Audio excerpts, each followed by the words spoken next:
Itu pelita bagi kakiku. Langsung firman Tuhan, Bu Endang. Kita akan masuk ke dalam sesi renungan firman Tuhan ya Bapak Ibu.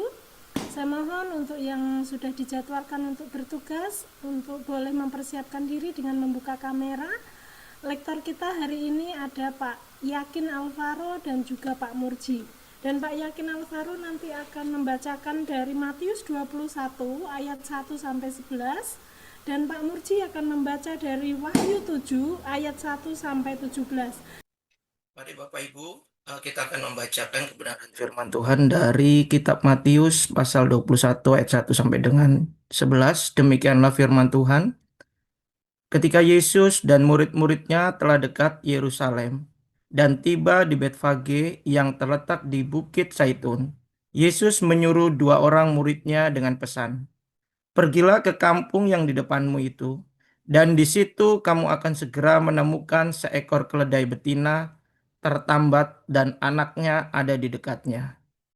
Lepaskanlah keledai itu dan bawalah keduanya kepadaku. Dan jikalau ada orang menegur kamu, katakanlah, Tuhan memerlukannya. Ia akan segera mengembalikannya." Hal itu terjadi supaya genaplah firman yang disampaikan oleh Nabi. "Katakanlah kepada putri Sion, lihat, rajamu datang kepadamu. Ia lemah lembut dan mengendarai seekor keledai beban yang muda." Maka pergilah murid-murid itu dan berbuat seperti yang ditugaskan Yesus kepada mereka.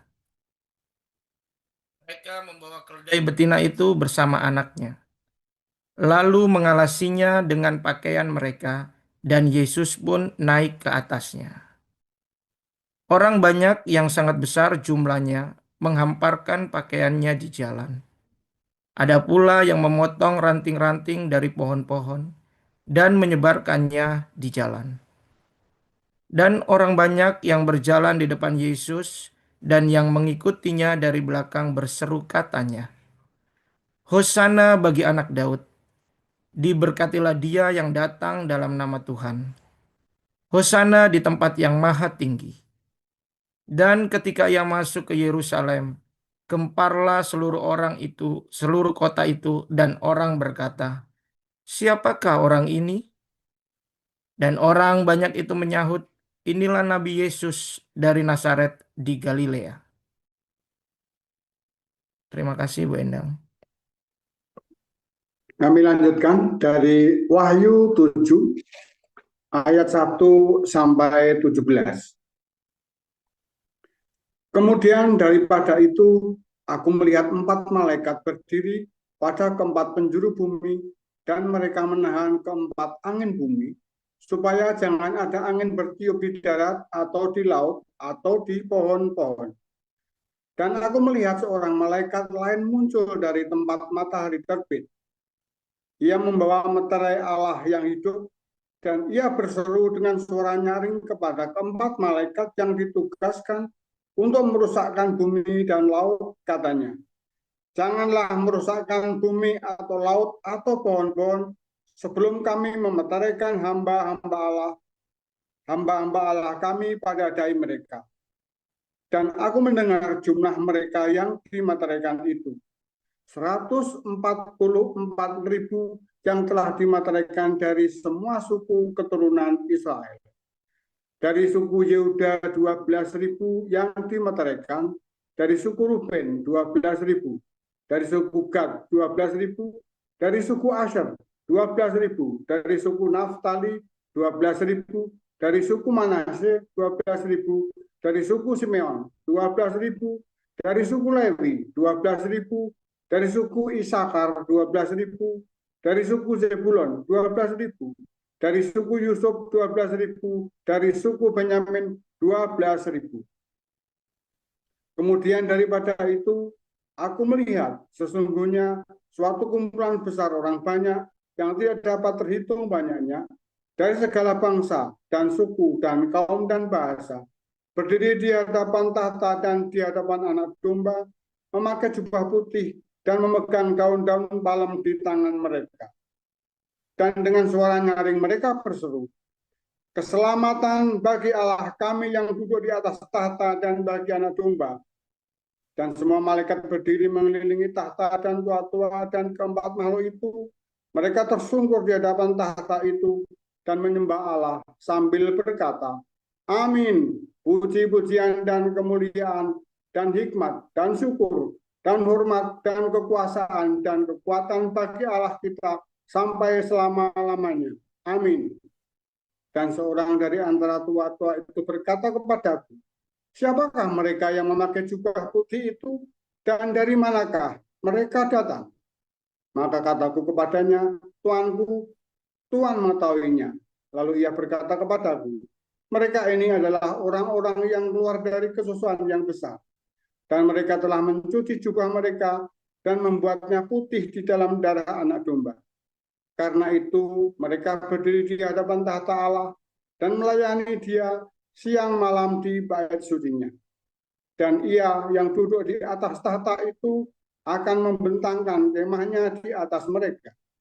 Mereka tidak akan menderita lapar, dahaga lagi, dan matahari atau panas terik tidak akan menimpa mereka lagi. Sebab Anak Domba yang di tengah-tengah tahta itu akan mengembalakan mereka dan akan menuntut mereka ke mata air kehidupan. Dan Allah akan menghapus segala air mata dari mata mereka. Demikian bacaan firman Tuhan. Terima kasih, Bu Endah. Ya, saudara. Coba saya mau bacakan satu, ya. Saya mau bukakan satu. Ini ada pelajaran di HBC. Yang 3 kebetulan bagus ya tadi ya temanya kita hari ini mengajar kita bagus. Ya, judulnya ini adalah ini ya perspektif Mesias dalam Yeremia menurut Yudaisme dan Talmud. Ya keren ya. Ini Anda cari kuliah di kampus-kampus teologi di Indonesia nggak ada yang begini, saudara. Cuman ada di Hagios Bible College Belanda. Ya, kalau Anda mau belajar begini. Sebentar, ini sudah kelihatan belum? Sebentar, sudah kelihatan ya suaranya ya? Tes. Mantap, Pastor. Mantap ya. Nah, jadi ada beberapa Yahudi di dalam Talmud Sanhedrin 98a, ya, nanti Anda bisa baca sendiri selengkapnya dalam Sefaria, ya, adalah ini ya, sekumpulan para rabi yang berdebat, tapi mereka beda tahun ya, dari tahun 40 Masehi, 70 Masehi, sampai 500 Masehi, ya, dari Rabi Eliezer, ya, Rabi Eliezer, Rabi Sila, Yehosua, Hanania, Samuel, Nahman, Yosef, Abaya, Rafa, Ula, Eliezer, Hanina, dan seterusnya ya. Mereka bertanya, siapakah Mesias itu? Ngeri ya saudara. Padahal Yesusnya sudah naik ke surga. Inti dari perdebatan ini ya, ya ada di dalam mereka ini adalah para rabi di zaman yang berbeda itu ya zamannya ya. Rabi Eliezer tahun 40 sampai 120 ada di Israel, zamannya Tanaim.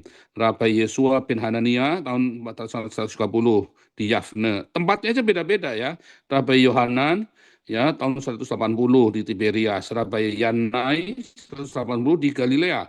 Ya, Rabi Hanina ada di Tiberias, Rabi Sila tahun 200 ada di Babilonia, Rab di Sura, Shemuel ada di Nehardea, Rav Nachman ada di Mahosa, Yosef ada di Pumberita, Rafa ada di Mahosa, Ula ada di Babilonia. Itu lihat ya, range-nya dari tahun 40 sampai tahun 400, ya itu ya. Nah, singkat cerita, kalau mau lengkapnya Anda bisa ikuti di Hagios Bible College, ya. Nah, saudara, Rabi Alexandri berkata, Rabi Yosua bin Levi mengungkapkan sebuah kontradiksi dalam sebuah ayat. Ya, intinya, ya, Rabi Alexandri berkata, Rabi Yosua bin Levi mengungkapkan kontradiksi antara dua penggambaran kedatangan Mesias. Tertulis, datanglah dengan awan-awan surga seorang anak manusia dan kepadanya diberikan kekuasaan dan kemuliaan dan kerajaan. Kekuasaannya adalah kekuasaan yang kekal. Daniel 7 ayat 13-14. Dan tertulis, lihatlah rajamu akan datang kepadamu, ia adil dan berjaya, rendah hati dan menunggangi seekor keledai dan seekor anak keledai. Zakaria 9 ayat 9. Tadi ya dalam Matius 21 ayat 9. Rabi Alexandri sendiri menjelaskan, jika umat Yahudi layak mendapat penebusan, Mesias akan datang dengan cara yang ajaib, dengan awan-awan sorga. Jika mereka, orang Yahudi, tidak layak mendapat penebusan, Mesias akan datang dengan rendah hati dan menunggangi seekor keledai. Ini intinya loh, dari semua perdebatan itu intinya ini. Ada dua kondisi. Kalau orang Yahudi itu layak, maka dia akan datang, Mesias akan datang dalam awan-awan. Kalau orang Yahudinya nggak layak, artinya masih berdosa, maka Mesias akan datang dengan seekor keledai. Udah, intinya cuma itu, saudara. Nah, hari ini kita lihat perdebatan itu, saudara ya. Ada banyak sekali Mesias, puluhan Mesias, ratusan Mesias, dari Yesus, Simon Bar Kokhba, ya sampai dari Yudas Makabe, sorry ya, dari Raja Hizkia zamannya Yesaya. Hizkia itu dikira Mesias ya, dari Hizkia, Yudas Makabe, Yesus, Simon Bar Kokhba, dan ratusan Mesias yang lain ya. Coba saya tampilkan ya. Ya, dari Daud kan Mesias harus keturunan Daud. Maka Hizkia, Zerubabel, Simon Makabe atau Yudas Makabe itu ya, Yesus, Bar Kokhba, Abu Il Safani, David Alroy, Sabatai Sevi, Yakob Frank, Menachem Mendel Senos. Ada ini yang terkenal ya. Ada yang ratusan, banyak lagi ya, ada lagi saudara. Nah, Hizkia itu dianggap Mesias saudara ya dulu ya. Diduga tuh Hizkia. Kan Yesaya kan berkata, ya nanti ada seorang Menach atau gadis muda yang akan melahirkan anak yang Immanuel ya, disebut Immanuel. Itu Hizkia, soal zamannya Hizkia. Tapi Zerubabel juga sama ya, Simon Makabe, Yesus ya, Bar Kokhba, ini yang ditampilkan oleh Rabi Akiva. Yang terkenal ini ya, Sabatai Sevi. Nah, coba kita lihat. Langsung ke ending ya. Ini adalah penobatan Simon Bar Kokhba ya saudara, pemberontakan Bar Kokhba yang berakhir dengan penghancuran Yerusalem dan penggantian nama Yudea menjadi Syria Palestina. Gara-gara gagal, Rabi Akiva mentahbiskan Bar Kokhba itu menjadi Mesias. Gagal saudara ya. Gagal. Orang Yahudi sering salah tentang Mesias, padahal ayatnya jelas. Entah kenapa orang Yahudi ini seperti dibukakan, padahal yang ngomong rabi-rabi mereka sendiri. Bahwa kalau orang Yahudinya layak, maka Mesias akan datang dalam awan-awan. Kalau orang Yahudinya tidak layak, maka Mesias akan datang dengan keledai. Ya. Lalu ya ada namanya ini ya, Mesias Yahudi ya, namanya Sabbatai Sevi. Wah, apa yang terjadi saudara? Diuber-uber sama orang Islam saudara. Akhirnya dia jadi Islam. Kucluk ini ya. Ini Mesias kemplu ini saudara ya. Masa Mesiasnya jadi Islam? Kayak Yesus ini ya. Nah ini yang kemudian difitnah dengan Injil Barnabas itu ya, Yesusnya Islam itu loh saudara. Mesiasnya Islam. Nah tetapi sekarang ada anggapan bahwa Benyamin Netanyahu atau King Bibi, lihat panggilannya King Bibi, itu adalah Mesias. Yang mengakui Mesias itu bukan para imam, saudara ya. Mesias itu sama para nabi. Yang mengaku itu nanti akhirnya adalah para rakyat. Yang mentahbiskan seseorang menjadi Mesias itu adalah rakyat, saudara ya. Di zamannya Benyamin Netanyahu orang Israel sebelum Benyamin Netanyahu tidak pernah mencapai kemenangan yang amat sangat seperti di zamannya Benyamin Netanyahu, sehingga banyak orang mengkultuskan Benyamin Netanyahu atau King Bibi ini ya, disebut dengan King Bibi. Keren ya saudara ya. Ini orang hebat sekali ya. Tapi apa King Bibi adalah Mesias? Kita kembali ke ayatnya tadi ya saudara ya. Rabi Alexandri, lihat yang merah, jika umat Yahudi layak mendapat penebusan, Mesias akan datang dengan cara yang ajaib, dengan awan-awan di sorga. Jika mereka tidak layak mendapat penebusan, Mesias akan datang dengan rendah hati, menunggang seekor keledai. Lihat saudara, Mesias datang, kapan Mesias datang dalam apa saudara?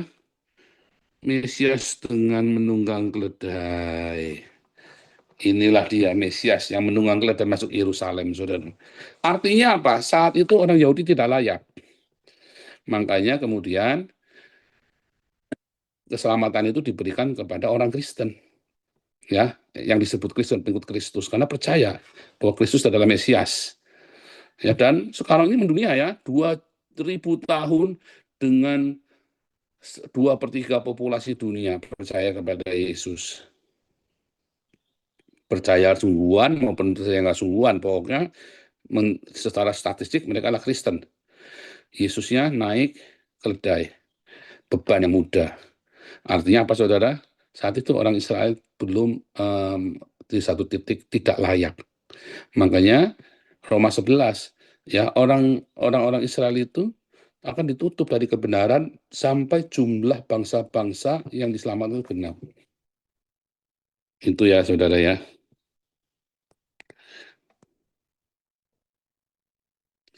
Nah, ini sangat bagus sekali, menarik sekali. Saya nggak akan panjang ya firmannya ya, nggak akan panjang. Ini hanya buat informasi saja bahwa saat ini pada kenyataannya ya, selain orang mengkultuskan Benyamin Netanyahu sebagai Mesias, pada kenyataannya, saudara, pada kenyataannya ya, Yesus datang ya, Yesus datang sebagai Mesias ya, telah datang dengan menunggangi keledai. Tetapi nanti kedatangan yang kedua kali, Yesus akan datang di awan-awan. Artinya apa? Artinya orang Yahudi sudah layak. Kalau tafsiran Rabai Alexandri ini benar, ya, yang pertama datang dengan keledai sudah digenapi, sudah datang. Yesus datang dengan keledai ke Yerusalem karena kalian nggak layak, karena kalian mengeraskan hati kalian. Kalian disesatkan oleh rabi-rabi kalian, oleh imam-imam Saduki. Tetapi suatu hari, tadi Wahyu 7, ada 144.000 orang kudus dimeteraikan, 12.000 dari setiap suku, dan ada banyak sekali orang-orang dari segala suku, kaum, dan bahasa yang mengenakan lenan putih. Artinya bukan hanya orang Yahudi saja yang selamat, tapi orang-orang lain, itulah dua saksi Allah, orang Yahudi dengan orang Kristen dari segala bangsa. Dan kemudian Yesus di dalam Wahyu 11 datang, Wahyu 14, Matius 24, Yesus datang di awan-awan. Artinya saat itu orang Yahudi sudah layak. Dan hari ini adanya bangsa Israel, adanya negara Israel adalah sebuah sponsorship dari orang Kristen evangelikal. Itu dananya puluhan, ratusan triliun, saudara. Ya, dia ambil dari dana abadi Amerika. Ya kan, tiap tahun Amerika kudu kirim, kalau tidak salah ya, tiap tahun itu sekitar 2.000 triliun dia harus kirim. Sebentar ya, saya datanya lupa. Datanya, coba saya cek dulu ya. Saya dulu pernah membahas itu ya, saudara ya, bahwa Amerika itu tiap tahun ya, tiap tahun Amerika mengirim dana untuk Israel.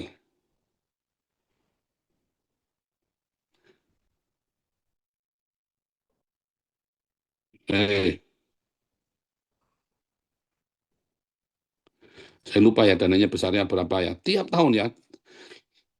Amerika untuk, ini kok cuma 50 triliun. Sebentar ya. Berdasarkan, oh iya sorry ya, benar ya.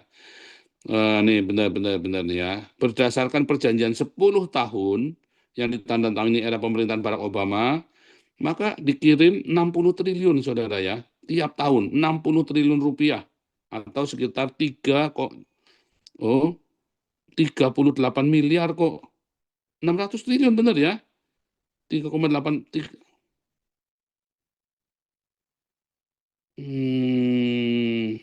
nah, 3,8 miliar ya. 38 miliar dolar berapa rupiah?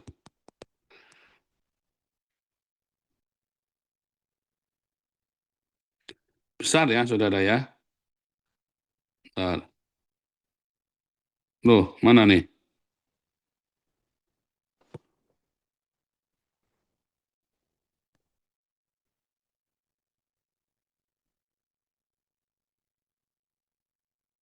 $38 miliar USD berapa rupiah?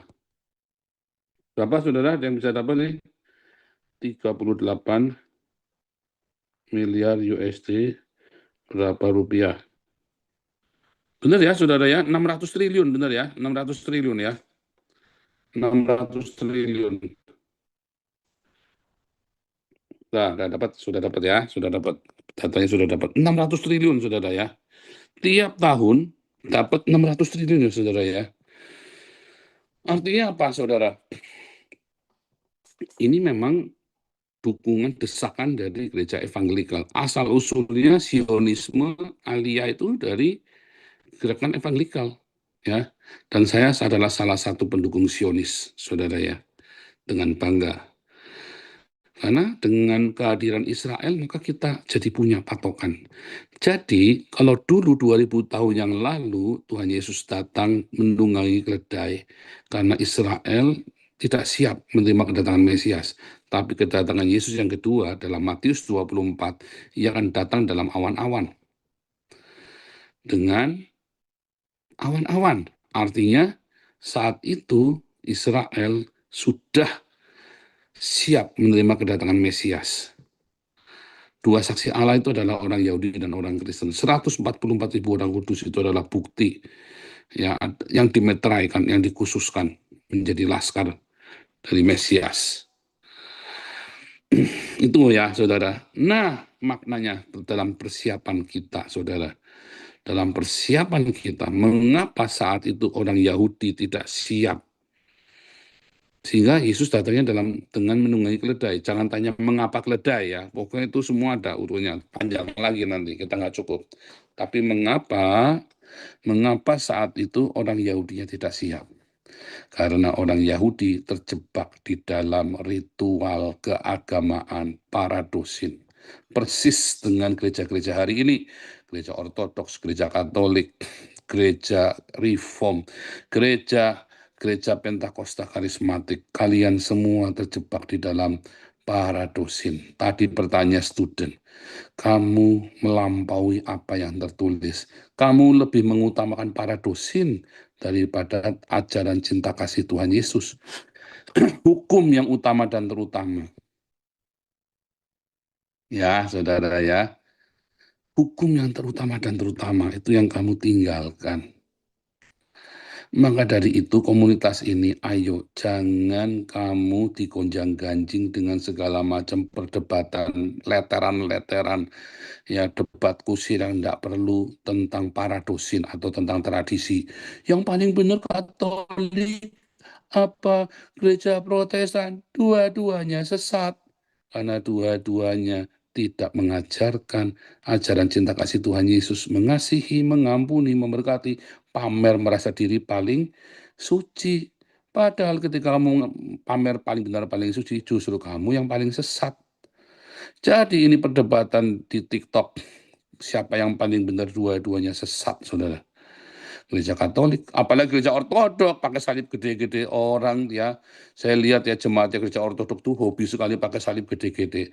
Ya kalau gereja Katolik kan jemaatnya pakai salib kecil-kecil, rosario taruh di dalam baju. Kalau gereja Ortodok kan pamer ya di gede gaban nih saudara ya.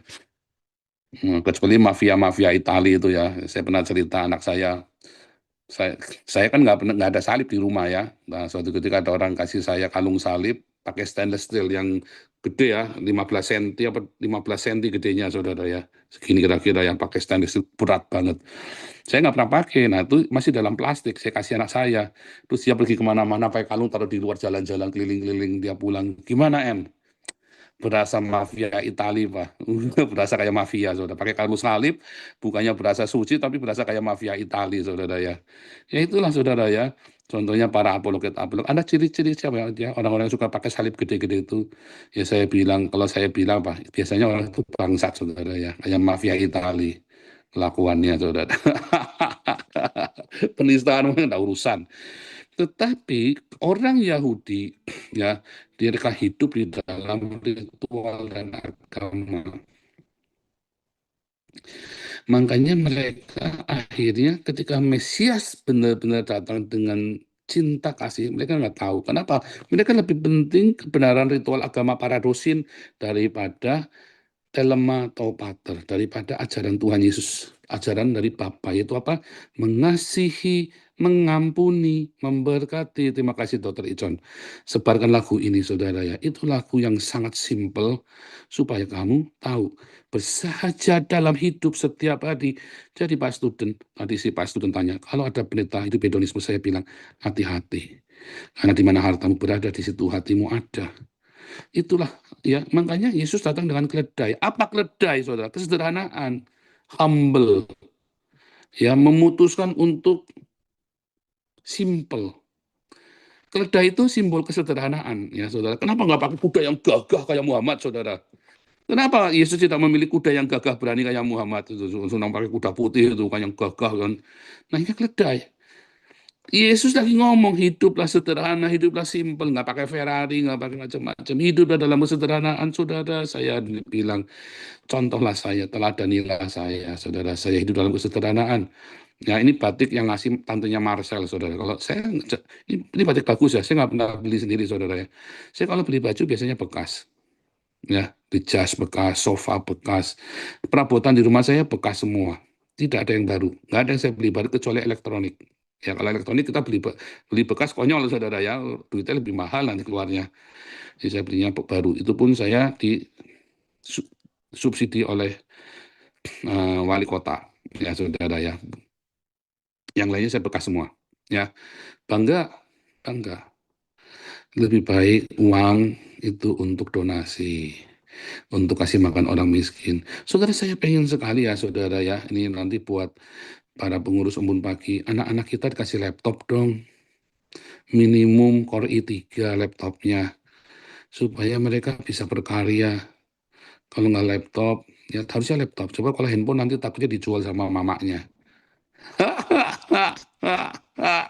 Kayak laptop saudara ya, jadi anak-anak itu bisa ngerjain tugas, ngerjain skripsi, ya setiap keluarga kasih laptop satu gitu loh. Kita doa ya saudara ya, di dalam nama Tuhan Yesus cukupkan biayanya, cukupkan dananya, supaya setiap keluarga anak-anak ini bisa kita kasih laptop satu ya, satu keluarga satu, supaya anak-anak ini bisa belajar yang benar saudara. Ya jangan kasihan, saya dulu mau skripsi, aduh pusing sekali saudara ya. Aduh, saya dulu pusing sekali. Ya, saya berdoa supaya semua kalian semua bisa ya, kita diberkati ya, beasiswa kita. Nanti saya yang ngomong sama Pak SK juga izin ya, saudara ya. Bagaimana menunjukkan Pak SK kan yang memulai gerakan beasiswa ini ya. Saya ngomong izin, boleh nggak Pak? Karena saya lihat saldonya banyak. Tapi juga saya pengen juga bikin gerakan kirim mahasiswa untuk kirim ke Belanda, sekolah di Belanda ya saudara ya. Saya lagi carikan ya saudara supaya jemaat kita semua sekolahnya di Belanda atau di Israel. Bilang amin semuanya yang di YouTube sama yang di Zoom. Haleluya, hamba Tuhan itu pendeta itu harusnya gitu saudara ya. Saya pakai sederhana enggak apa-apa saudara hidupnya. Yang penting kita semua dientaskan dari kemiskinan. Semuanya diberkati saudara. Haleluya, Tuhan Yesus memberkati. Oke, sudah. Oke, God bless you semuanya. Baik, terima kasih Pastor Paul untuk firman-Nya luar biasa ya Bapak Ibu. Baik, silahkan untuk recite Bapak Dr. Yuwono, silahkan Pak.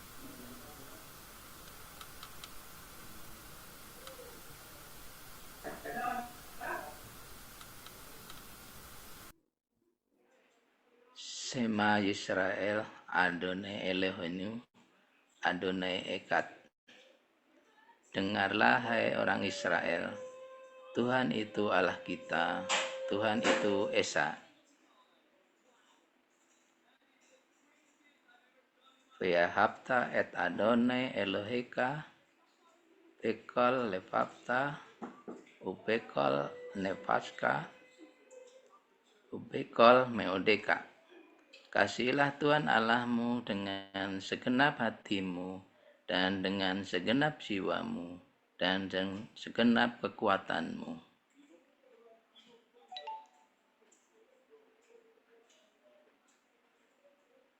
Veyahabta lereaka kamoka. Kasihilah sesamamu manusia seperti dirimu sendiri.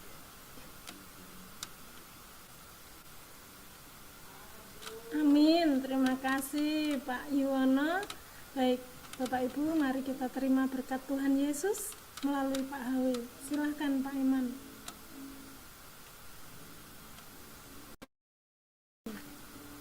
Oke, Bapak Ibu Saudara, kita akan akhiri koinonia kita. Mari arahkan hati saudara kepada Allah Bapa kita ya. Kita terima berkat Tuhan.